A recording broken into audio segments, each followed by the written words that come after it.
વધુ સમાચારમાં વાત કરીએ તો એમટીએસમાં કંડક્ટરની નોકરી કરતા 51 વર્ષીય વ્યક્તિ પર પૂર્વ પ્રેમિકાએ એસિડ અટેક કરતા ચકચાર મચી જવા પામી છે। એમટીએસમાં હાલમાં કાલુપુર બસ સ્ટેન્ડે કંડક્ટરની ફરજ નિભાવતા બાપુનગરના 51 વર્ષીય રાકેશભાઈ બ્રહ્મભટ્ટ પર તેની પૂર્વ પ્રેમિકાએ મિત્ર સાથે આવીને એસિડ જેવું પ્રવાહી ફેંક્યું હતું।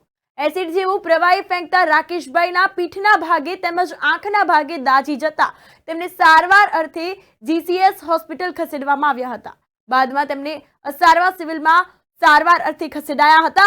આ કંડક્ટરને જુહાપુરામાં રહેતી યુવતી સાથે બસની મુસાફરી દરમિયાન પ્રેમ સંબંધ બંધાયો હતો। સમગ્ર સંબંધની રાકેશભાઈની પત્ની અને પરિવારને જાણ થતા કંડક્ટરે પોતાના યુવતી સાથેના તમામ સંબંધો તોડી નાખ્યા હતા। ત્યારબાદ પૂર્વ પ્રેમિકાએ બદલો લેવાની ભાવનાથી શનિવારે રાત્રે એસિડ હુમલો કર્યો હતો। કાલુપુર પોલીસે ફરિયાદ દાખલ કરી મહિલા તેમજ અન્ય મિત્રની શોધખોળ હાથ ધરી છે।